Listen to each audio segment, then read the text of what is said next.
Hello friends. स्वागत है आप सभी का let's crack NDA UGC NET channel पर। तो फ्रेंड्स, मैं Prerna Mishra, UGC NET qualified BA mathematics and economics and MA in economics, and I was a former assistant professor at PPN degree college Kanpur, and I have 3 year working experience. Okay, so friends, स्वागत है आप सभी का India's largest learning platform Unacademy पे।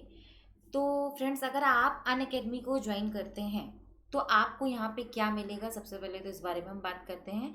अगर आप Unacademy को join करते हैं तो आपको यहाँ पे डेली की लाइव क्लासेस मिलेंगी, ठीक है, जिसमें आप अपने एजुकेटर के साथ चैट कर सकते हैं, अपने क्वेश्चंस को पूछ सकते हैं, अपनी सारी प्रॉब्लम का सॉल्यूशन पा सकते हैं, ठीक है। फिर आपको यहाँ पे स्ट्रक्चर्ड कोर्स मिलेंगे। आपका जो सब्जेक्ट है उससे रिलेटेड जो भी आप प्रिपरेशन कर रहे हैं उसका आपको एक स्ट्रक्चर्ड वे में कोर्स मिलेगा, ठीक है। आपको इधर उधर से कंटेंट इकट्ठा करने की, इधर उधर के वीडियोस देखने की ज़रूरत नहीं पड़ेगी। आपको सारी चीज़ें एक सिस्टमेटिक वे में मिलेंगी।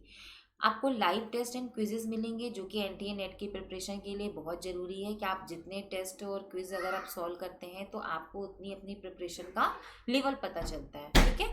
और ये जो सारी चीज़ें आपको मिलेंगी, ये सब कुछ आपको अनलिमिटेड मिल रहा है। One subscription gets you access to all our live and recorded courses to watch from the comfort of any of your devices. Okay, अब अनअकैडमी को आपको कैसे इंस्टॉल करना है, तो फ्रेंड्स आप अपने फ़ोन में जाएं, ठीक है, गूगल प्ले पे, और आप अनअकैडमी का लर्निंग ऐप इंस्टॉल करें।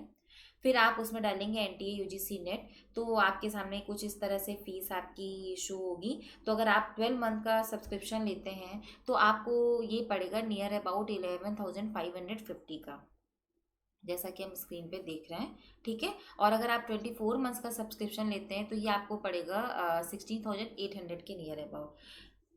तो अगर आप मेरा कोड PRER प्रेरणा यूज़ करते हैं तो आपको 10% का डिस्काउंट मिलेगा, जिसके बाद आपकी 12 मंथ की जो फीस होगी वो होगी 10,395, एंड जो आपकी 24 मंथ्स की फीस होगी वो होगी 15,120 की, ठीक है। तो फ्रेंड्स, आज का टॉपिक हम स्टार्ट करते हैं। आज का हमारा टॉपिक है Keynesian theory of income and employment, ठीक है। Why there is need of Keynesian theory. आखिर हम जब किसी भी थ्योरी को पढ़ते हैं तो हमारे दिमाग में ये बात आती है ना कि आखिर इस थ्योरी की ज़रूरत क्या थी। तो फ्रेंड्स, मेरा जो पिछला लेक्चर आप लोगों ने देखा होगा, जो कि था classical theory of income and employment, ठीक है, जिसमें मैंने 2 लेक्चर अपने दिए हैं, classical theory of income and employment part 1 and part 2। तो जिसमें हमने आपको क्या बताया था कि जो क्लासिकल इकोनॉमिस्ट थे उन्होंने क्या बोला था कि इम्प्लॉय जो इकॉनमी होती है उसमें हमेशा फुल एम्प्लॉयमेंट एग्जिस्ट करता है, ठीक है। पहली बात तो उन्होंने ये बोली थी। तो उन्होंने बोली थी कि इकॉनमी में अगर in case full employment level में कोई भी डेविएशन होते भी हैं तो वो शॉर्ट टर्म में अपने आप दूर हो जाते हैं, ठीक है। यानी कि अगर इन केस फुल एम्प्लॉयमेंट का लेवल अगर थोड़ा सा भी नहीं अगर हो पा रहा है, अगर मतलब एम्प्लॉयमेंट में अगर कमी आ भी रही है, तो मार्केट मैकेनिज्म, क्योंकि उन्होंने बात ही की थी किसकी, फ्री इकॉनमी होनी चाहिए, मतलब उन्होंने गवर्नमेंट इंटरफेरेंस को नहीं होना चाहिए, इसके बारे में बात की थी क्लासिकल इकोनॉमिस्ट ने। तो उन्होंने बोला था कि मार्केट मैकेनिज्म के थ्रू फुल एम्प्लॉयमेंट लेवल में जो भी डेविएशन आते भी हैं वो शॉर्ट टर्म में अपने आप दूर हो जाते हैं, ठीक है। जिसमें उन्होंने वेजेस को भी कट करने की बात बोली थी। जैसे पीगू का हमने पढ़ा था, जेबीसी ने बोला था कि अगर हम वेजेस को कट कर देते हैं तो भाई, अगर हम, जाहिर सी बात है ना कि अगर हम वेज को कट करें तो हमारे पास ज़्यादा पैसा है मजदूरों को देने के लिए, तो उस हिसाब से भी हम फुल एम्प्लॉयमेंट लेवल को फिर से मेंटेन कर सकते हैं। एक तो ये बात क्लासिकल इकोनॉमिस्ट ने बोली थी। दूसरी बात जो क्लासिकल इकोनॉमिस्ट ने बोली थी वो क्या थी कि ओवर प्रोडक्शन की कहीं पे भी कोई पॉसिबिलिटी नहीं होती है इकॉनमी में। यानी जितना भी प्रोडक्शन होता है, यानी कि जितनी भी सप्लाई होती है इकॉनमी में, उन्होंने क्या बोला था, जितनी भी सप्लाई होती है उतनी डिमांड हो जाती है, जितना उत्पादन आ रहा है मार्केट में उतना बिक जाएगा। ओवर प्रोडक्शन की कोई भी पॉसिबिलिटी नहीं होती है, ये बात उन्होंने बोली थी। तो जब 1930s का जो टाइम आया, जो हम लोगों ने देखा था, जिसको हम लोग महान मंदी बोलते हैं, that was called great depression.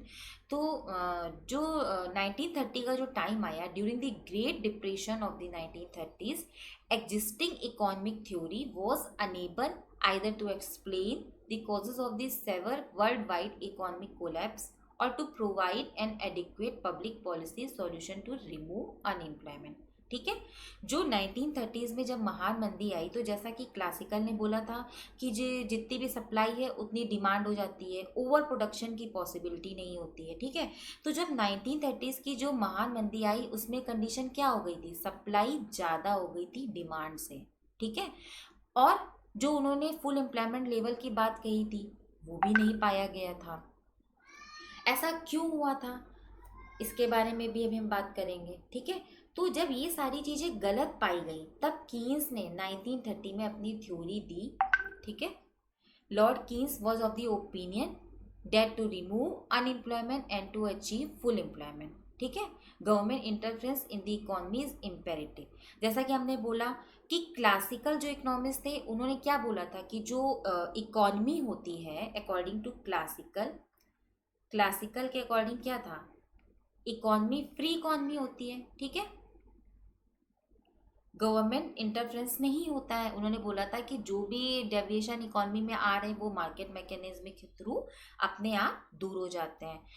तो कीन्स ने क्या बोला, कीन्स ने ये बोला कि नहीं, ऐसा नहीं होता है। मार्केट मैकेनिज्म के थ्रू अगर हमारी जो अनएम्प्लॉयमेंट की कंडीशन है, ठीक है, जो फुल एम्प्लॉयमेंट लेवल है जो नहीं मेंटेन हो पा रहा है, जो सप्लाई ज़्यादा हो रही डिमांड से, ये सारी चीज़ें अपने आप दूर नहीं होंगी। इन सारी चीज़ों में गवर्नमेंट को इंटरफेरेंस करना पड़ेगा, यानी सरकार को हस्तक्षेप करना पड़ेगा।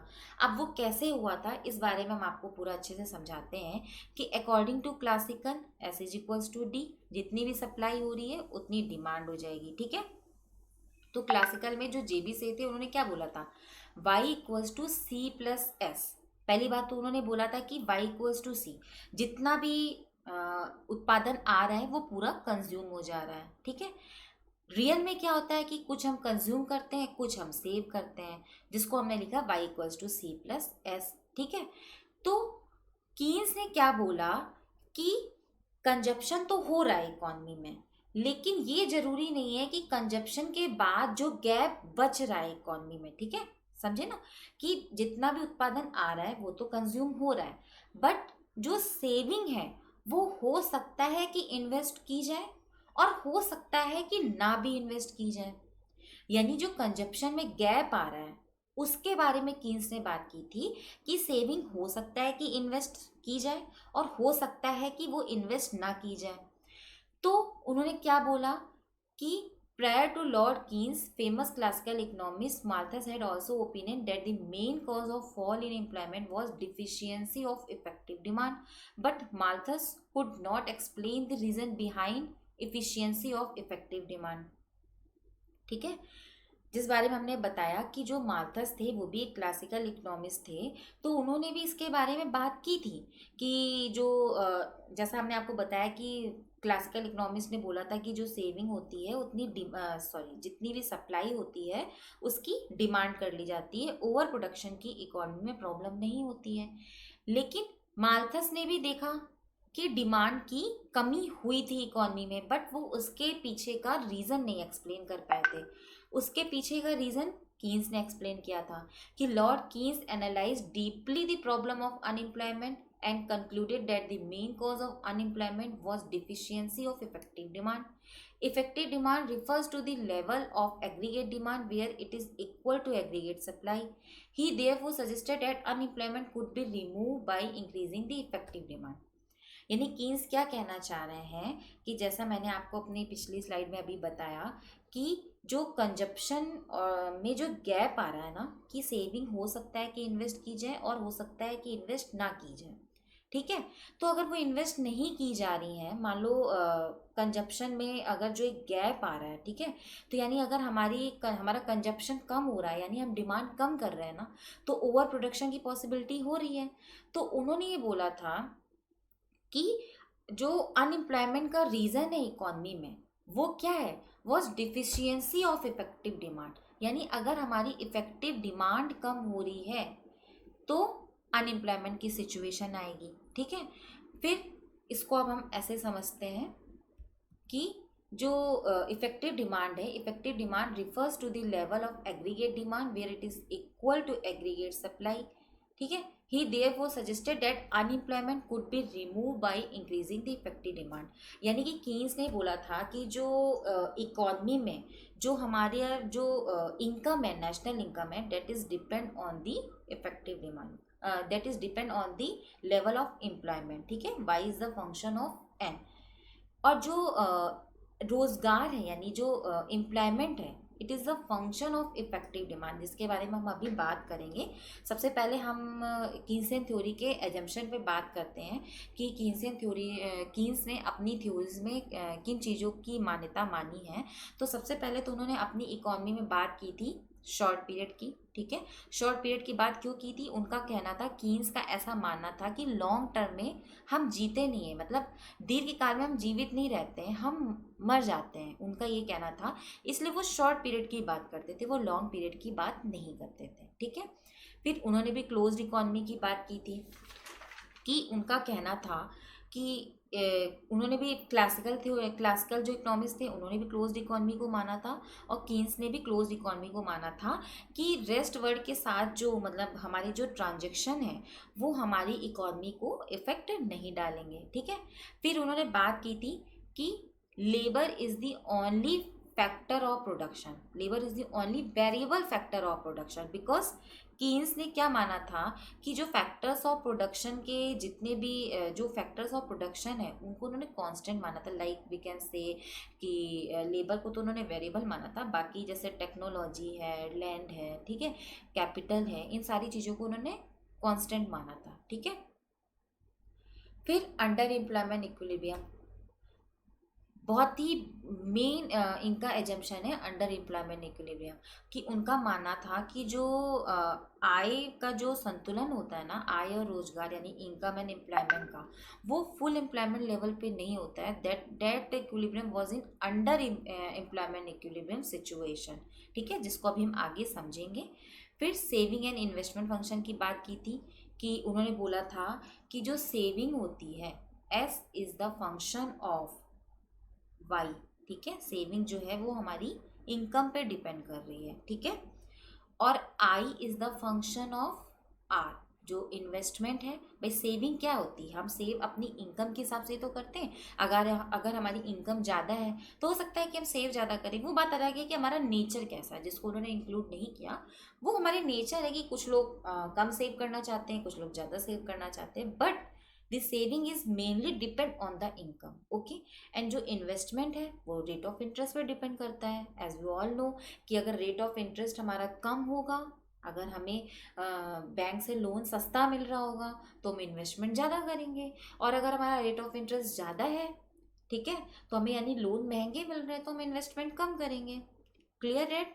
फिर उन्होंने माना था, ये भी एक बहुत इंपॉर्टेंट एजम्पशन है, कि labour has a money evolution, जिसको हम हिंदी में बोलते हैं मुद्रा भ्रम. लेबर को मनी इल्यूशन होता है. मनी इल्यूशन मतलब कि उनका मानना था कीन्स का कि जो लेबर होता है ना, जो लेबर क्लास है, वो मनी वेजेस में अगर हम कटौती कर रहे हैं, जैसा कि उन्होंने बोला था क्लासिकल ने कि हम वेजेस को कट करके फुल एम्प्लॉयमेंट लेवल को मेंटेन कर सकते हैं. बट कीन्स ने बोला नहीं, ऐसा नहीं है. जो लेबर होता है उसको मनी इल्यूजन यानी मुद्रा भ्रम होता है. अगर हम उसकी वेजेस को कट करते हैं, we can say money wages, not we are talking about real wages. Okay, that's time we are talking about money wages, कि अगर उसकी मनी वेजेस को कम किया जा रहा है तो वो उसका कड़ा विरोध करेंगे और वो काम नहीं करने को तैयार होंगे, क्योंकि उन्हें मुद्रा भ्रम है. जिस हिसाब से हम उनके मनी वेजेस को बढ़ाते जाते हैं, वो काम करने के लिए उतने ही हमें लेबर मिलते जाते हैं काम करने के लिए, क्योंकि उन्हें मुद्रा भ्रम होता है. उनकी अगर मनी वेजेस बढ़ रही होती है, भले प्राइस लेवल क्यों ना कम हो रहा, जिसके बारे में हम आगे बात करेंगे, कि अगर प्राइस लेवल कम हो रहा है जैसा हम जानते हैं, तो हमारी मनी वेजेस बढ़ने के बाद भी एक्चुअल में तो वो नहीं बढ़ रही ना, क्योंकि हमारी रियल वेज कम हो रही है. बट वो मनी वेजेस का विरोध करते थे कि अगर हम उनके मनी वेजेस में रिडक्शन कर रहे हैं तो वो उसका कड़ा विरोध करते थे. ठीक है, अब जैसा कि मैंने बताया था कि according to Keynes Y is the function of N, यानी कि जो नेशनल इनकम है वो हमारी एम्प्लॉयमेंट पे डिपेंड करती है. ठीक है, नेशनल इनकम और output is a function of level of employment, and level of employment and is a function of effective demand, ठीक है। And effective demand express equality between aggregate demand and aggregate supply. जो हमारी effective demand है वो क्या होती है, जब AD और AS हमारे बराबर होते हैं, वो पॉइंट हमारा इफेक्टिव डिमांड का होता है, ठीक है। अब हम सबसे पहले बात करते हैं एग्रीगेट सप्लाई क्या है और एग्रीगेट डिमांड क्या है, ठीक है। Aggregate supply refers to the schedule showing aggregate supply aggregate supply received at different levels of employment. Aggregate supply price received to the total amount that all the producer must receive by selling the output produced at a given level of employment, ठीक है। और aggregate demand हमारी क्या है, aggregate demand refers to a schedule showing aggregate demand price received at different level of employment, ठीक है। इसको हम ऐसे समझ सकते हैं कि जो कीन्स थे उन्होंने ये बोला था, मतलब जो एग्रीगेट डिमांड हमारी है वो क्या है कि जैसे वी कैन से कि जैसे कोई भी कंट्री है, ठीक है, उसमें कोई फर्म है या कोई ऑर्गेनाइजेशन है, ठीक है, वो अपने आप कुछ लोगों को काम पे लगा रहा है। हम बिल्कुल सिंपल लैंग्वेज में समझेंगे एग्रीगेट डिमांड को कि कोई कंट्री है या कोई इकॉनमी की अगर हम बात कर रहे हैं, उसमें कोई फर्म है या कोई ऑर्गेनाइजेशन है, वो अपने अंदर ही अपने इकॉनमी के अंदर कोई एक स्पेसिफिक नंबर के लेबर मान लो लगा रहा है, मतलब कुछ लोगों को अगर वो काम पे लगा रहा है, ठीक है, काम पर लगाने पे उसको जो लेबर को जितना भी जो वो प्रोडक्शन कर रहे हैं उसको सेल करने से उनको कितनी इनकम मिलेगी, यानी कि जो लेबर जो प्रोडक्शन कर रहे हैं इकॉनमी में, तो उस प्रोडक्शन को सेल करने से उनकी एक्सपेक्टेड इनकम क्या होगी। मतलब एक जो प्रोड्यूसर है वो क्या एक्सपेक्ट करेगा कि जो उसने प्रोडक्शन किया है उसके लेबर्स के थ्रू, तो उसके प्रोडक्शन को बेचने से जो वो उत्पादन कर रहा है उसको क्या एक्सपेक्टेड इनकम मिल सकती है, वो एग्रीगेट डिमांड है हमारी, ठीक है। जैसे अगर हम ऐसे समझ सकते हैं, मान लो कि ऐसे समझ सकते हैं कि अगर जैसे हमने अपने ऑर्गेनाइजेशन, जैसे हमारी कोई फर्म है, उसमें हमने 100 लेबर को काम पे लगाया या 100 वर्कर्स हमारे यहाँ काम कर रहे हैं, ठीक है। और वो 100 वर्कर्स किसी चीज़ का, मतलब मान लो किसी यूनिट कोई भी जो कमोडिटीज़ बना रहे, मान लो उसकी वो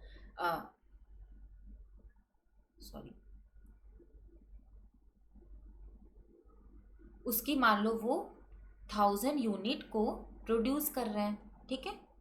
कोई जो 100 वर्कर है हमारे, वो 1000 यूनिट को प्रोड्यूस कर रहे हैं, तो जो हमारे प्रोड्यूसर हैं वो एक्सपेक्ट क्या कर रहे हैं कि इस 1000 यूनिट को बेचने से हमें कम से कम नहीं कुछ तो 1 लाख मिलना चाहिए। अगर प्रोड्यूसर ये एक्सपेक्ट कर रहे हैं कि हमारी जो 1000 यूनिट है उसको हमें बेचने से 1 लाख मिलना चाहिए, that is our expected income. तो जो हमारी एक्सपेक्टेड इनकम जो 1 लाख है, दैट इज़ एग्रीगेट डिमांड, कि हम एक्सपेक्ट कर रहे हैं कि हमें इतना मिलना चाहिए, ठीक है। अब एग्रीगेट सप्लाई की बात करते हैं कि एग्रीगेट सप्लाई में क्या होगा कि जैसा हमने बात की कि किसी भी इकॉनमी में या किसी भी इकॉनमी में जैसे कोई फर्म है या ऑर्गेनाइजेशन है, उसमें जितने भी लोगों को प्रोड्यूसर काम पे लगा रहा है, ठीक है, तो वो जो प्रोडक्शन कर रहे हैं, जो प्रोड्यूसर है उसने जितने भी वर्कर्स को काम पे लगाया है, तो वो जो प्रोडक्शन कर रहे हैं उसको बेचने से वास्तव में जितनी इनकम हमें मिलती है, अभी हमने एक्सपेक्टेड इनकम की बात की एग्रीगेट डिमांड में, ठीक है, कि उसने एक्सपेक्ट किया कि उसको 1 लाख मिलना चाहिए। और एग्रीगेट सप्लाई में क्या है कि प्रोड्यूसर को एक्चुअल में जितना मिल रहा है, ठीक है, वो उनकी एग्रीगेट सप्लाई है। सपोज जैसे मैंने अभी बात की कि 100 वर्कर्स हैं, उन्होंने 1000 यूनिट का प्रोडक्शन किया, तो जो प्रोड्यूसर है वो एक्सपेक्ट कर रहे हैं कि उन्हें एटलीस्ट 1 लाख तो मिलना ही चाहिए अपनी चीज़ों को बेचने के लिए।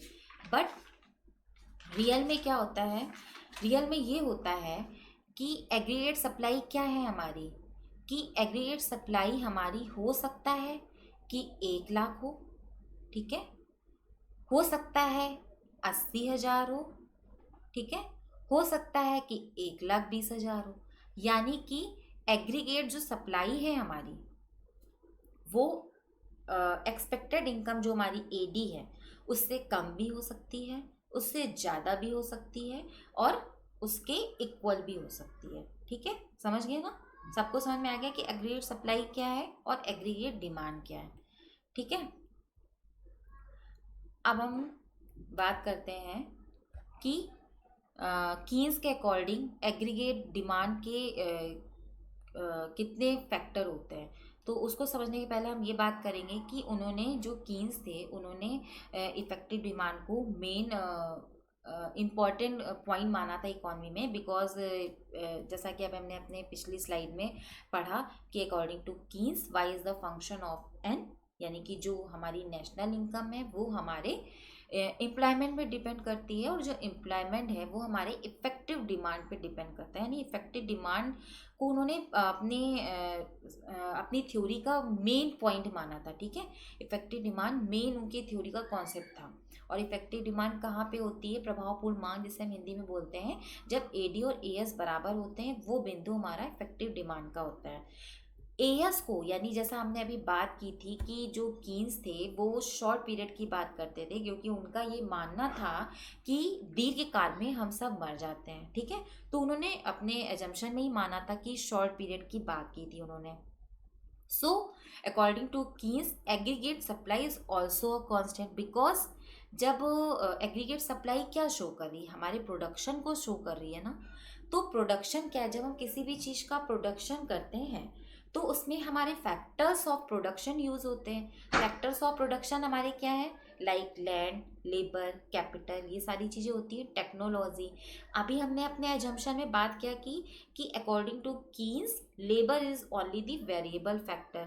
लेबर को ही हम सिर्फ घटा बढ़ा सकते हैं। ओके, बाकी जो हमारे फैक्टर्स ऑफ प्रोडक्शन है लाइक लैंड है, कैपिटल है, टेक्नोलॉजी है, इसको उन्होंने कांस्टेंट माना था। ठीक है, तो अकॉर्डिंग टू कीन्स क्या हो गया कि aggregate demand main component of economy, effective demand is main component of economy and effective demand is based on aggregate demand and aggregate supply, where aggregate demand is equals to aggregate supply. That's the point of effective demand. ठीक है, but according to Keynes aggregate supply is constant. So जो हमारी economy में main role किसका होगा? Aggregate demand का होगा। ठीक है, और एग्रीगेट डिमांड क्या है? Aggregate demand comprise of demand for two type of goods, demand for consumption goods and demand for investment goods, जिसके बारे में हम अभी बात करेंगे। ठीक है, अब जैसा कि हमने बात की कि कीन्स के अकॉर्डिंग जो हमारी एडी है, AD is equals to C plus I. जो एग्रीगेट डिमांड है वो हमारी कंजप्शन पे और इन्वेस्टमेंट में डिपेंड करती है। ठीक है, अब अकॉर्डिंग टू कीन्स जो हमारा कंजप्शन है उसको हम नहीं बढ़ा सकते हैं शॉर्ट टर्म में, क्योंकि कीन्स ने अपने जो थ्योरी दी थी उसमें उन्होंने शॉर्ट टर्म की बात की थी। तो उनका ये मानना था कि जो कंजप्शन है उसको हम शॉर्ट टर्म में नहीं बढ़ा सकते हैं। सो दी मेन फैक्टर ऑफ इकोनॉमी का क्या हो जाएगा? इन्वेस्टमेंट, जिसको हम अभी आगे समझेंगे। सबसे पहले तो हम बात कर लेते हैं कि हमारे कंजप्शन एक्सपेंडिचर क्या है। तो consumption expenditure is an important constituent of aggregate demand. Increase in consumption expenditure leads to increase in total income, and consumption expenditure depends mainly on two factors, propensity to consume and national income. यानी Keynes के according जो consumption था वो दो factor पे depend करता है, एक तो उसके प्रोपेंसिटी टू कंज्यूम पे और दूसरा नेशनल इनकम पे। ठीक है, इसको भी अभी हम आगे डिटेल में समझेंगे। और जो इन्वेस्टमेंट है it refers to that expenditure which leads to addition in the total stock of capital asset. It is an important constituent of aggregate demand. According to Keynes investment mainly depends upon two factors, that is one rate of interest and the second is marginal efficiency of capital. अब दोस्तों जैसे हमने बात की थी कि जो Keynes थे, अभी हमने आपको बात की कि बताया कि कीन्स ने जो क्लासिकल इकोनॉमिस्ट ने जो बात की थी कि इकॉनमी में जो 1930s का जो ग्रेट डिप्रेशन आया था जिसमें क्या हुआ था कि सप्लाई जो थी वो डिमांड से ज़्यादा थी। ठीक है। जिस वजह से जो क्लासिकल इकोनॉमिस्ट ने जो अपने व्यूज़ दिए थे, जो अपनी थ्योरी दी थी, वो गलत पाई गई थी। फुल एम्प्लॉयमेंट की जो थ्योरी थी वो गलत पाई गई थी। ठीक है। जिसका कीन्स ने मेन रीज़न क्या माना था कि उनके अकॉर्डिंग कीन्स ने जब 1930s की जो महान मंदी आई थी उसमें उन्होंने देखा था कि जो सिचुएशन आई थी मंदी की, जो फुल एम्प्लॉयमेंट एग्जिस्ट नहीं किया था, जो सप्लाई डिमांड से ज़्यादा हो गई थी, उसका मेन रीज़न क्या था? उसका मेन रीज़न था एग्रीगेट डिमांड में कमी का। ठीक है। और एग्रीगेट डिमांड जो थी वो हमारी कंजप्शन पे डिपेंड करती है और इन्वेस्टमेंट पे डिपेंड करती है। कंजप्शन को हम शॉर्ट टर्म में नहीं बढ़ा सकते हैं। ठीक है। उसके बारे में अभी हम समझेंगे कि क्यों नहीं बढ़ा सकते हैं। अब जो कंजप्शन था वो हमारा डिपेंड करता है प्रोपेंसिटी टू कंज्यूम पे। ठीक है। और हमारी इनकम पे। तो propensity to consume is the ratio of consumption expenditure to different value of income. ठीक है। प्रोपेंसिटी टू कंज्यूम क्या है कि हमारा जो कंजप्शन एक्सपेंडिचर हमारी डिफरेंट जो लेवल्स ऑफ इनकम पे हो रहा है उसको शो करती है। ठीक है। और जो नेशनल इनकम है, जैसा कि कीन्स ने बात की कि इनकम और प्रोपेंसिटी टू कंज्यूम जो हमारा है वो कंजप्शन के मेन फैक्टर हैं। तो ये जो उन्होंने बात की कि जो एडी है, एडी इक्वल्स टू C+I। ठीक है। तो अकॉर्डिंग टू कीन्स कंजप्शन को हम शॉर्ट टर्म में नहीं बढ़ा सकते हैं। क्यों? क्योंकि जो कंजप्शन हमारा होता है वो बेस्ड होता है कुछ सब्जेक्टिव एंड ऑब्जेक्टिव फैक्टर्स पे, है ना। कंजप्शन हमारा किस पे बेस्ड होता है? कुछ सब्जेक्टिव एंड ऑब्जेक्टिव फैक्टर्स होते हैं which remain constant in the short period in any economy. जो कंजप्शन के जो फैक्टर्स हैं, सब्जेक्टिव एंड ऑब्जेक्टिव फैक्टर, वो शॉर्ट पीरियड में इकोनॉमी में कांस्टेंट होते हैं, जिस वजह से उन्होंने इन्वेस्टमेंट पे मेन फोकस किया था। तो आइए हम बात करते हैं कि वो आखिर सब्जेक्टिव एंड ऑब्जेक्टिव फैक्टर क्या है। तो जो सब्जेक्टिव फैक्टर्स हैं, जैसे पहला हम कह सकते हैं, पहला जो हमारा सब्जेक्टिव फैक्टर आएगा that is motive of, we can say कि मोटिव ऑफ प्रिकॉशन। हाँ, जैसे हम लोग हैं, हम लोग क्या होता है कि जब हम किसी भी चीज़ का यूज़ करते हैं, ठीक है, जब हम किसी भी चीज़ का यूज़ करते हैं तो हम बहुत कंजप्शन अगर हम किसी चीज़ का करते हैं तो हम बहुत दूर तक का सोचते हैं ना कि यार आज हम जो कंजप्शन कर रहे हैं, बट हमें किस हिसाब से कंजप्शन करना चाहिए, किस हिसाब से हमें अपनी सेविंग करनी चाहिए, दूर का हम सोचते हैं ना। कि मान लो इन फ्यूचर हम अगर हमारे यहाँ किसी का एक्सीडेंट हो जाए या कोई बीमारी हो जाए तो हमारे पास उसके लिए भी सेविंग होनी चाहिए। ठीक है।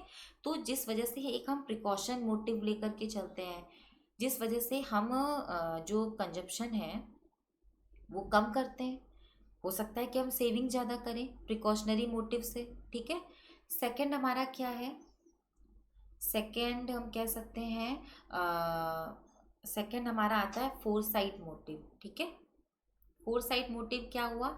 जैसे दूरदर्शिता, कि हम दूर का सोचते हैं, कि फ्यूचर प्लानिंग करते हैं कि बच्चों के लिए एजुकेशन है, उनकी शादी करनी है, ऐसे जैसा हम लोग का एक थॉट होते हैं, जिस वजह से हम लोग कंजप्शन कम करते हैं, सेविंग ज़्यादा करते हैं। तो एक गैप आ रहा है ना सेविंग एंड कंजप्शन में। ठीक है। कैलकुलेशन मोटिव ले सकते हैं कि जैसे हमें ये लगता है कि अगर हम शेयर्स में पैसे लगाते हैं, डिबेंचर्स में पैसे लगाते हैं तो हमें प्रॉफिट ज़्यादा होगा, जिस वजह से हम अपने जैसे कंजप्शन कुछ कर रहे हैं और कुछ सेविंग ना करके हम कैलकुलेशन मोटिव पे अपने लगा रहे हैं, जिस वजह से हमारा जो कंजप्शन होता है वो उतना नहीं बढ़ा सकते हैं कि भाई हमारा पैसा उधर रिजर्व है ना, तो कांस्टेंट ही हुआ ना कंजप्शन हमारा। मोटिव ऑफ इम्प्रूवमेंट हम सोच सकते हैं कि हमें ये लगता है कि नहीं यार, हमें मनी को सेव करके चलना चाहिए कंजप्शन के कंपैरिजन में, कि मतलब हम सेविंग करते जाएंगे तो एक टाइम के बाद हमारा जो लिविंग जो एक स्टाइल है, जो लाइफ स्टाइल है, वो हम थोड़ा अपनी इम्प्रूव कर सकते होंगे। ठीक है। तो एक इम्प्रूवमेंट हमारा मोटिव होता है, जिस वजह से हम कंजप्शन को कम करते हैं। ठीक है।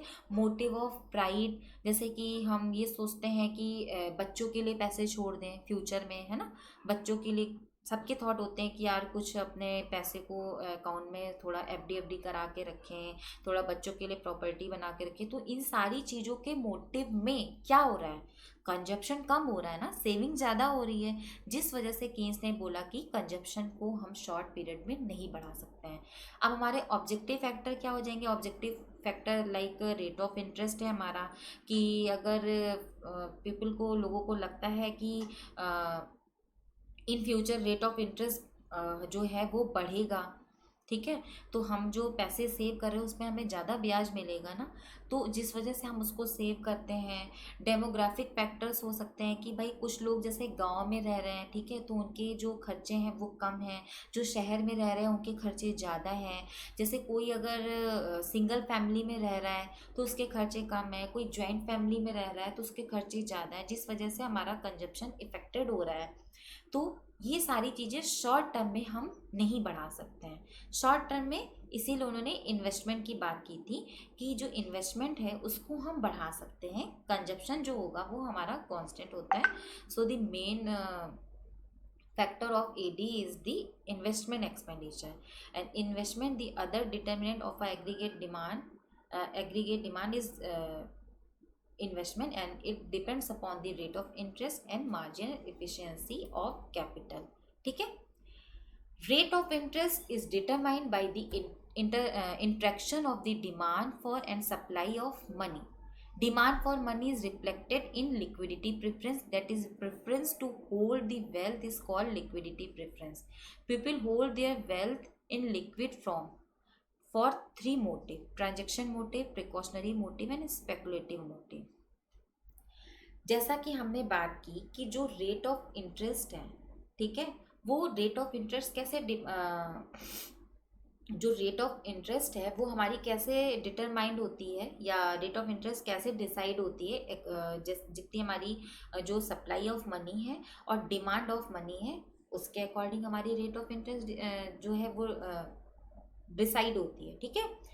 अब जो कीन्स थे उन्होंने शॉर्ट पीरियड की बात की थी, तो शॉर्ट पीरियड में सप्लाई ऑफ मनी को नहीं बढ़ाया जा सकता है। So the supply of money is constant in short period.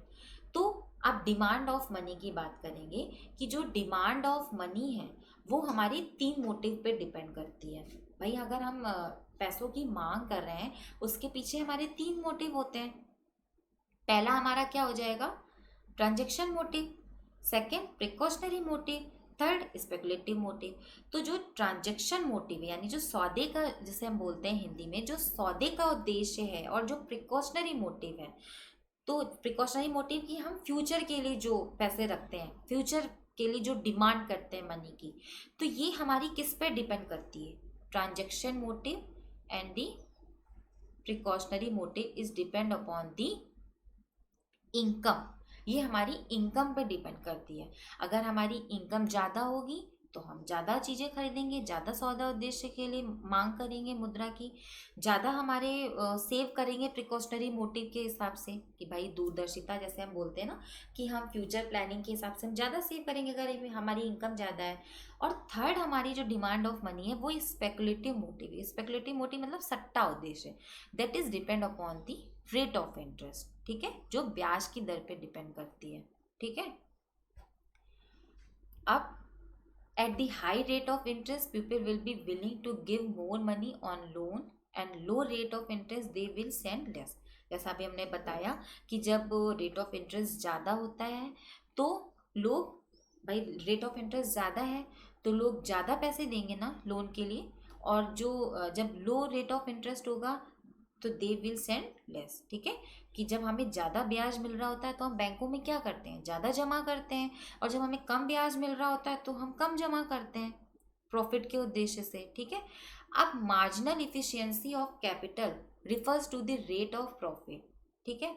It is govern by two factors, supply price of capital asset and the second is prospective yield. जो हमारी marginal efficiency है वो दो फैक्टर पे डिपेंड करती है। एक तो सप्लाई प्राइस क्या है उस कैपिटल एसेट के, कि भाई हमें वो जो पूंजी परिसंपत्ति है, जिसे हम हिंदी में कैपिटल एसेट को बोलते हैं पूंजी परिसंपत्ति, वो हमें कितने रुपए में मिल रही है, उसका सप्लाई प्राइस क्या है। और प्रोस्पेक्टिव यील्ड कि भाई अगर हम किसी भी चीज़ में इन्वेस्ट कर रहे हैं, ठीक है, तो हम ये देखेंगे ना कि उस चीज़ के इन्वेस्टमेंट से हमें संभावित, प्रोस्पेक्टिव यील्ड मतलब संभावित हमारे फायदे क्या हैं। जिस हिसाब से हमारे प्रोस्पेक्टिव यील्ड होंगे उस हिसाब से हमारी जो इन्वेस्टमेंट की एमईसी है वो डिपेंड करेगी, ठीक है। अगर एमईसी ज़्यादा है रेट ऑफ इंटरेस्ट से तो investment is made, otherwise not if MEC is less than rate of interest. मतलब अगर हमारी जो मार्जिनल एफिशिएंसी ऑफ कैपिटल ज़्यादा है रेट ऑफ इंटरेस्ट से तो हम इन्वेस्टमेंट करेंगे। बट अगर हमारी मार्जिनल एफिशिएंसी ऑफ कैपिटल कम है रेट ऑफ इंटरेस्ट से तो हम इन्वेस्टमेंट नहीं करेंगे, ठीक है। जैसा अभी हमने बताया कि जो मार्जिनल एफिशिएंसी है वो दो फैक्टर पे डिपेंड कर रही है, supply price of capital asset and prospective yield पे। तो अगर हमें लगेगा कि हमें प्रॉफिट ज़्यादा हो रहा है तभी तो हम इन्वेस्ट करेंगे ना। तो यानी रेट ऑफ इंटरेस्ट से अगर हमारी एमईसी ज़्यादा है तो हम इन्वेस्टमेंट करेंगे, और अगर हमारी एमईसी रेट ऑफ इंटरेस्ट से कम है तो हम इन्वेस्टमेंट नहीं करेंगे, ठीक है। So to increase the aggregate demand, there should be an increase in consumption and investment. ठीक है, in short period consumption cannot be increased but investment can be increased, so employment will increase. जैसा अभी हमने बात की कि AD के हमारे क्या है, दो मेन फैक्टर हैं, C+I कंजप्शन एंड इन्वेस्टमेंट। जो कंजप्शन है उसको हम शॉर्ट टर्म में नहीं बढ़ा सकते हैं, तो इन्वेस्टमेंट क्या होगा कि मेन फैक्टर हो जाएगा एग्रीगेट डिमांड का। इन short period consumption can not be increased but investment can be increase, so employment will increase. Okay, अब एक चार्ट के थ्रू हम जल्दी से एक केन्स थ्योरी को बहुत शॉर्ट में समझ सकते हैं कि जो इफेक्टिव डिमांड है is equals to output and output is equals to income and income is equals to employment. यानी जो इफेक्टिव डिमांड है ये एक शो कर रही है कि इफेक्टिव डिमांड आउटपुट के इक्वल है और इनकम के इक्वल है और एम्प्लॉयमेंट के इक्वल है, ठीक है। अब ये जो हमारा आउटपुट है वो डिपेंड किस पे कर रहा है, एग्रीगेट सप्लाई पे और एग्रीगेट डिमांड पे। एग्रीगेट सप्लाई को उन्होंने कांस्टेंट माना था कीन्स ने शॉर्ट टर्म में, तो जो एडी है वो हमारा कंजप्शन फंक्शन पे डिपेंड करेगा और इन्वेस्टमेंट फंक्शन पे डिपेंड करेगा, ठीक है। जो हमारी एडी है that is depend on the consumption function and investment function. Consumption function हमारी इनकम पे डिपेंड करेगी और प्रोपेसिटी टू कंज्यूम पे डिपेंड करेगी, और जो इन्वेस्टमेंट फंक्शन है वो हमारा एमईसी पे डिपेंड करता है और रेट ऑफ इंटरेस्ट पे डिपेंड करता है, ठीक है। एमईसी जो है वो हमारी सप्लाई प्राइस ऑफ कैपिटल पर डिपेंड करती है, ठीक है। और प्रोस्पेक्टिव यील्ड फ्रॉम कैपिटल कि हमें उस पूंजी से कितनी फ्यूचर में प्रॉफिट होने की संभावना है उस चीज़ पे डिपेंड करती है, ठीक है। और जो रेट ऑफ इंटरेस्ट है वो सप्लाई ऑफ मनी और डिमांड ऑफ मनी से तय होता है। सप्लाई ऑफ मनी को उन्होंने कांस्टेंट माना शॉर्ट टर्म में। अब जो डिमांड ऑफ मनी जिसको हम लिक्विडिटी प्रेफरेंस बोलते हैं that is depend on the three factors, transaction motive, precautionary motive and speculative motive, ठीक है। अब हम बात करते हैं डिटर्मिनेशन ऑफ एम्प्लॉयमेंट के बारे में, ठीक है।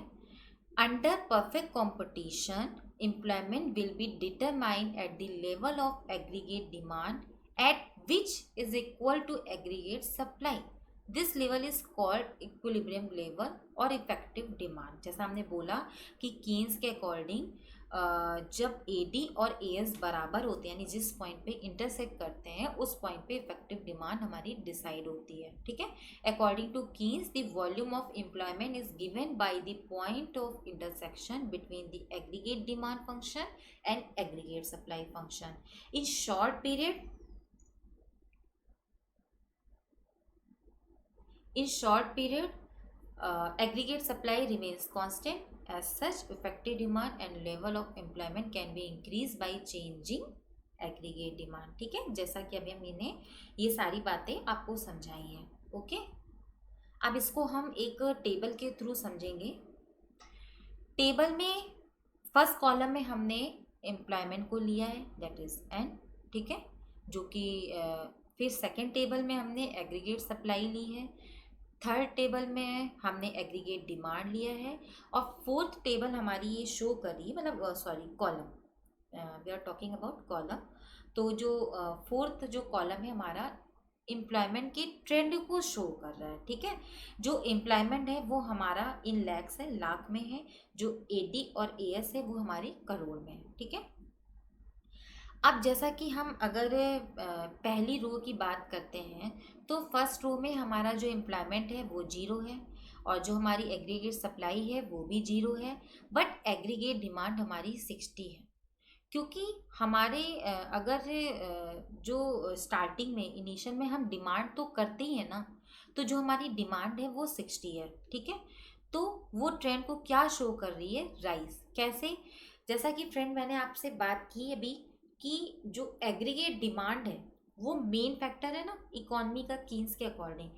अब अगर हमें, जैसा हमने आपको अभी बताया था कि जो एग्रीगेट डिमांड क्या शो करती है कि जो प्रोडक्शन हुआ है तो उसमें हमारी एक्सपेक्टेड इनकम क्या है, ठीक है, वो हमारी एग्रीगेट डिमांड है। और एग्रीगेट सप्लाई क्या है, एक्चुअल इनकम शो करती है।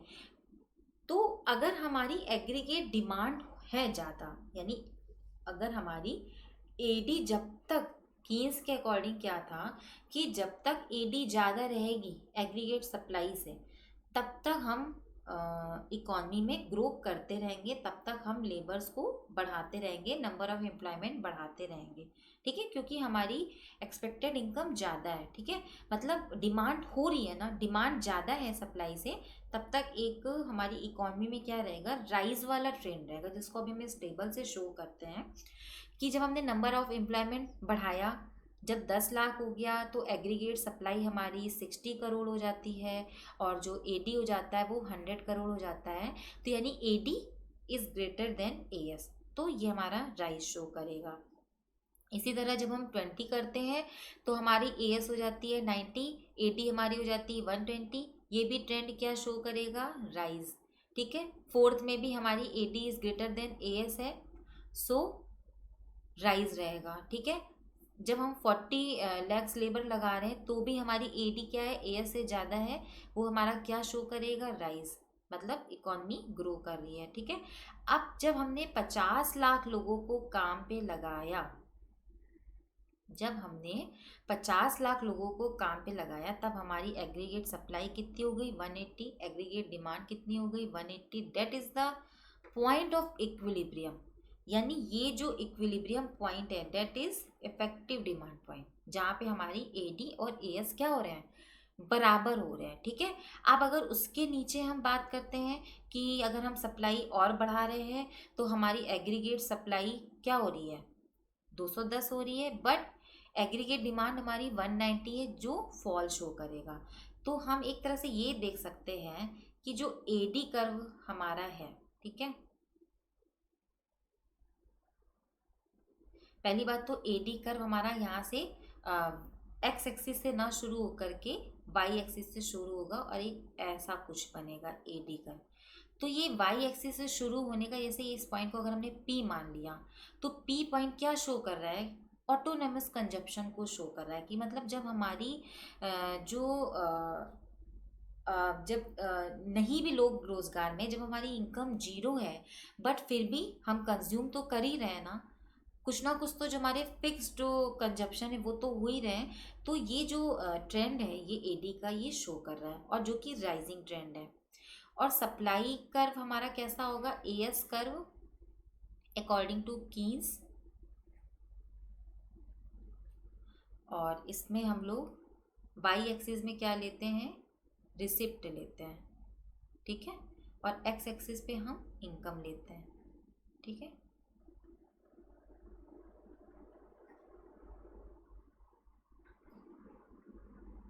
तो जो एएस कर्व होगा हमारा, ये ओ पॉइंट से शुरू होगा, बढ़ेगा बढ़ेगा, और एक टाइम के बाद क्या हो जाता है, कांस्टेंट हो जाता है। यानी कि एक टाइम तक तो प्रोडक्शन, जैसे हम अगर नंबर ऑफ एम्प्लॉयमेंट बढ़ा रहे हैं तो हमारी इनकम बढ़ेगी, बट जब फुल एम्प्लॉयमेंट का लेवल आ जाता है तो उसके बाद क्या होता है कि प्रोडक्शन नहीं बढ़ता है, उसके बाद कीमतें बढ़ती हैं, लागतें हमारी बढ़ेंगी, लेकिन हमारा प्रोडक्शन नहीं बढ़ेगा, जिसको हम अभी आगे समझेंगे, ठीक है। अब हम जल्दी से इफेक्टिव डिमांड के पॉइंट को समझ लेते हैं कि इस फिगर में जो, जैसा अभी मैंने आपको पीछे बताया कि जो एएस कर्व है वो क्या होता है कि राइजिंग ट्रेंड शो करता है, ठीक है। और एडी कर्व क्या है, वो एक्स एक्सिस से यानी ओरिजिन पॉइंट ओ से ना शुरू होकर के वाई एक्सिस से शुरू होता है, बिकॉज ऑटोनोमस कंजप्शन, जैसा कि मैंने आपको अपनी पिछली स्लाइड में बताया भी कि जो एडी कर्व है वो वाई एक्सिस से शुरू होता है। जैसा कि इस चार्ट में भी जब नंबर ऑफ एम्प्लॉयमेंट जीरो था, एग्रीगेट सप्लाई जीरो थी, बट हमारी एग्रीगेट डिमांड थी जो कि 60 करोड़ थी, ठीक है। और जो एग्रीगेट सप्लाई है वो एक टाइम तक तो बढ़ती है, बट जब when we achieve the full employment level in economy, then जो हमारा एएस कर्व का जो स्लोप होता है वो राइजिंग ना शो करके कांस्टेंट हो जाता है, यानी वर्टिकल हो जाता है। बिकॉज फुल एम्प्लॉयमेंट लेवल के बाद क्या होता है कि अगर जब इकॉनमी में फुल एम्प्लॉयमेंट लेवल आ गया, सारे लोगों को काम मिल गया, तो उसके बाद अगर हम लोगों को काम पे रख रहे हैं, ठीक है, जब हमारा फुल एम्प्लॉयमेंट लेवल आ गया तो एक जो प्रोडक्शन की कैपेसिटी है वो भी मैक्सिमम हो चुकी है। अब अगर उसके बाद भी हम लोगों को काम पे लगा रहे हैं तो हमारी लागतें ही तो बढ़ेंगी, हमारी सप्लाई थोड़ी ना बढ़ेगी, जिस वजह से एएस कर्व क्या हो जा रहा है, वर्टिकल हो जा रहा है। तो इस फिगर में एडी और एएस जो कर्व है एक दूसरे को ई पॉइंट पे इंटरसेक्ट करते हैं, ठीक है। तो ई पॉइंट पे क्या है कि एडी और एएस जब इंटरसेक्ट कर रहे हैं तो जो एम्प्लॉयमेंट लेवल है वो क्या है, ओएन है। और ये जो ई पॉइंट है हमारा इफेक्टिव डिमांड का पॉइंट है, ठीक है, जिसमें हमें ओ आर जो है वो इनकम मिल रही है, और जो लेबर जो लगे हैं काम पे वो कितने लगे हैं, ओएन लगे हैं हमारे, ठीक है। अब अगर उसके बाद हम बात करते हैं कि अगर हम ओएन के बाद लोगों को काम पे, क्योंकि जो कीन्स थे उन्होंने ये बोला था कि ये जो ओएन वाला पॉइंट है ना ये फुल एम्प्लॉयमेंट का नहीं है, that's a point of under employment, ठीक है।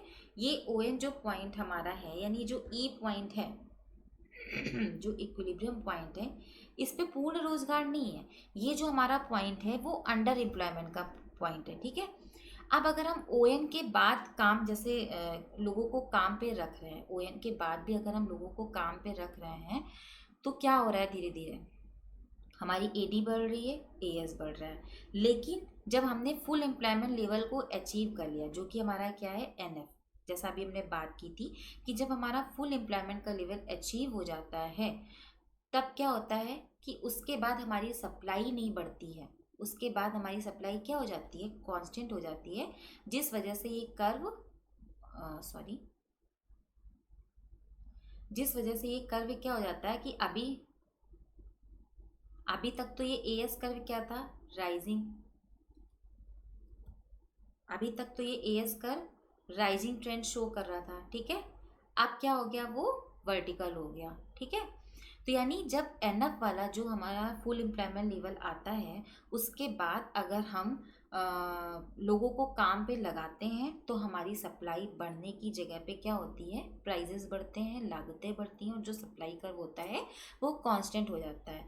अब अगर हम ई पॉइंट से पहले की बात करें यानी एन से पहले अगर हम एन वन की बात करते हैं तो यहाँ पे क्या है, एन वन पॉइंट पे हमारी जो एडी है वो ज़्यादा है, ठीक है, एडी ज़्यादा है एएस से।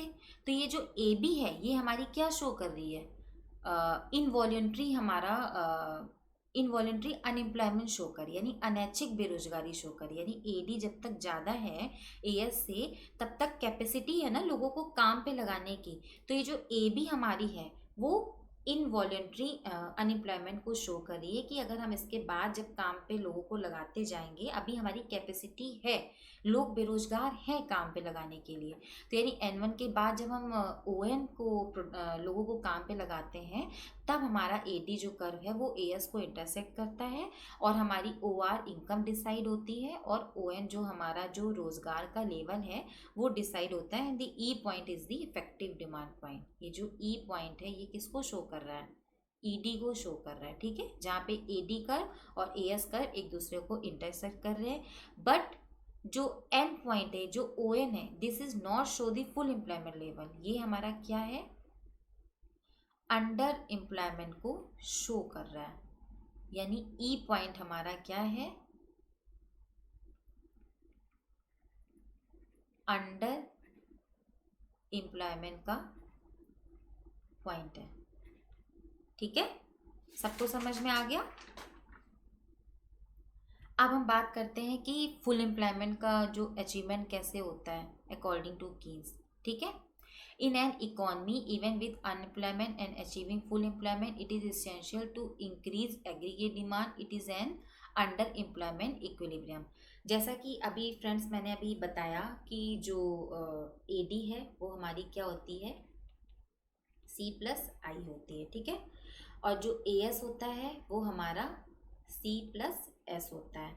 तो ये जो 45 डिग्री से जो ये लाइन जो खींची गई है, ठीक है, ये जो 45 डिग्री से लाइन जो y equals to C plus S की है वो हमारी ए एस कर्व की लाइन है। और जो ये सी जो लाइन है कंजप्शन की, ठीक है, एक्स एक्सिस पे हमने क्या लिया है, एम्प्लॉयमेंट एंड इनकम लिया है, और वाई एक्सिस पे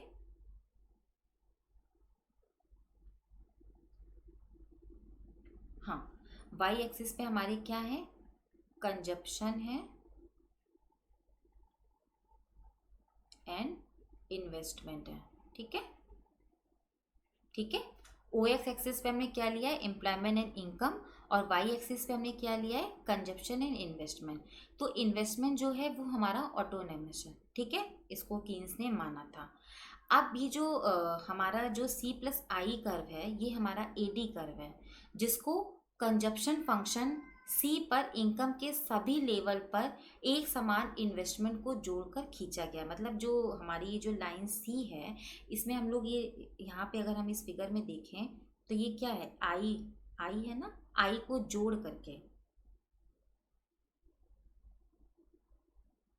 ये जो आई है, आई को जब हम ऐड करेंगे इस सी वाली लाइन में, यानी जो ऑटोनोमस इन्वेस्टमेंट है, ऑटोनोमस मतलब जो हो रहा है इन्वेस्टमेंट इकोनॉमी में, ठीक है, तो हमारी सी प्लस आई लाइन आएगी, that is called our A D line. ठीक है, तो ये ए डी और ए एस एक दूसरे को ई पॉइंट पे फिगर में ई पॉइंट पे इंटरसेक्ट कर रहे हैं, जो कि इक्विलिब्रियम पॉइंट होगा ई डी का। बट अकॉर्डिंग टू कीन्स, जो हमने अपने पिछले डायग्राम में पढ़ा कि ये जो हमारा ई पॉइंट है that is not a full employment point, it show the under employment equilibrium. ठीक है, अब भी जो y equals to C plus S की लाइन है ये 45 डिग्री की है, जो कि शो कर रही है कि इनकम हो रही है। तो जितनी इनकम हो रही है, मतलब इनकम हो, जैसे 45 डिग्री में क्या है, ये इक्वेलिटी शो कर रही है कि जिस हिसाब से हमारी इनकम हो रही है उसी हिसाब से हमारे कंजप्शन एंड इन्वेस्टमेंट दोनों ही हो रहे हैं। 45 डिग्री की लाइन शो कर रही है income and sorry consumption and investment की इक्वेलिटी को। ठीक है, अब ई पॉइंट जो है ये हमारा इफेक्टिव डिमांड का पॉइंट है और ये हमारा अंडर एम्प्लॉयमेंट का पॉइंट है, ये फुल एम्प्लॉयमेंट लेवल का पॉइंट नहीं है। तो कीन्स के अकॉर्डिंग क्या था, जैसा कि अभी हमने बात की कि जो क्लासिकल इकोनॉमिस्ट थे वो मानते थे कि जो किसी भी देश की अर्थव्यवस्था में जो पूर्ण रोजगार पाया जाता है, ठीक है, उन्होंने बात की थी कि डेवलप्ड कैपिटलिस्ट इकोनॉमी की उन्होंने बात की थी कि उसमें पूर्ण रोजगार पाया जाता है। इन केस अगर पूर्ण रोजगार नहीं भी है तो वो मार्केट मैकेनिज्म एक कैपिटलिस्ट इकोनॉमी को शो करता है जिसमें गवर्नमेंट का इंटरफेरेंस नहीं होता है। ठीक है, तो उन्होंने बोला था कि ये जो फुल एम्प्लॉयमेंट लेवल है ये without government interference market mechanism के थ्रू अपने आप दूर हो जाता है और फुल एम्प्लॉयमेंट लेवल अचीव हो जाता है। बट अकॉर्डिंग टू कीन्स उन्होंने इस बात को गलत पाया। 1930s की जो महान मंदी आई थी उसमें क्या था कि फुल एम्प्लॉयमेंट लेवल जो था वो नहीं था, बिकॉज जो हमारी सप्लाई थी इकोनॉमी में वो डिमांड से ज़्यादा थी। एक ग्रेट डिप्रेशन का टाइम आया था, इफेक्टिव डिमांड की कमी आई थी, एग्रीगेट डिमांड कम हुई थी इकोनॉमी में, जिस वजह से सप्लाई जो थी वो डिमांड से ज़्यादा थी इकोनॉमी में और फुल एम्प्लॉयमेंट लेवल नहीं पाया गया था इकोनॉमी में, उसमें डेविएशन पाया गया था। तब कीन्स ने क्या बोला था कि ऐसे टाइम पे गवर्नमेंट को इंटरफेरेंस करना चाहिए।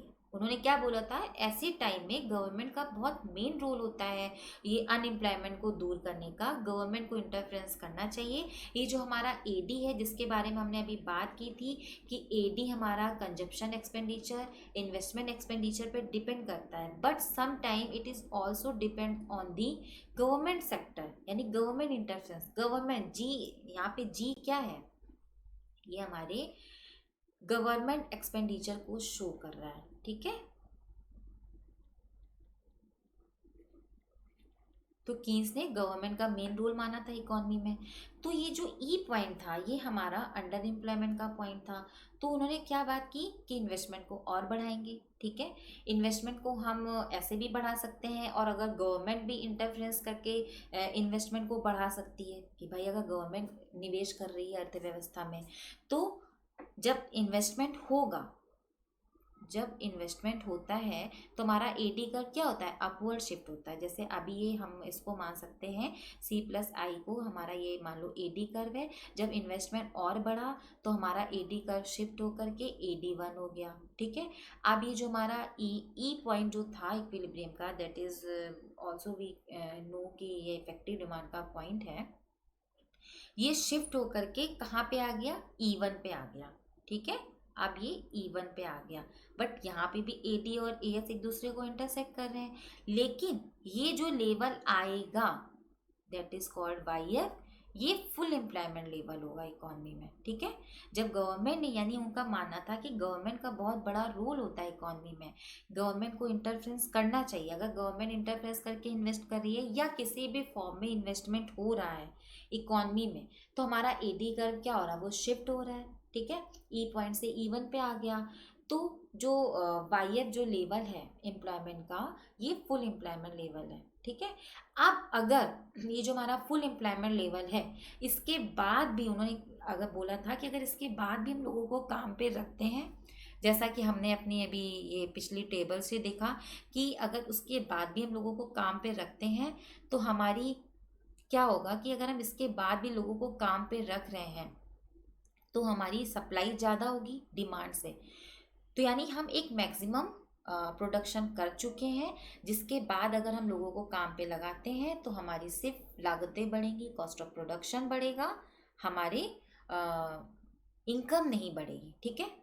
क्योंकि जितने भी लोग थे उनको काम दिया जा चुका है, फुल एम्प्लॉयमेंट लेवल एग्जिस्ट कर रहा है इकॉनमी में, उसके बाद कैपेसिटी इकॉनमी में लोगों को काम देने की नहीं है। अब अगर हम लोगों को काम पे इसके बाद लगा रहे हैं तो हमारा प्रोडक्शन नहीं बढ़ेगा, हमारी सप्लाई नहीं बढ़ेगी, हमारे प्राइजेस बढ़ेंगे। इस बात को कीन्स ने बोला था। अब आगे की बातें जो एम्प्लॉयमेंट का जो डिटर्मिनेशन कैसे होना है, ठीक है, और क्या कीन्स की बातें हैं जिसको हम अपने लेक्चर 2 में कंटिन्यू करेंगे। Okay friends.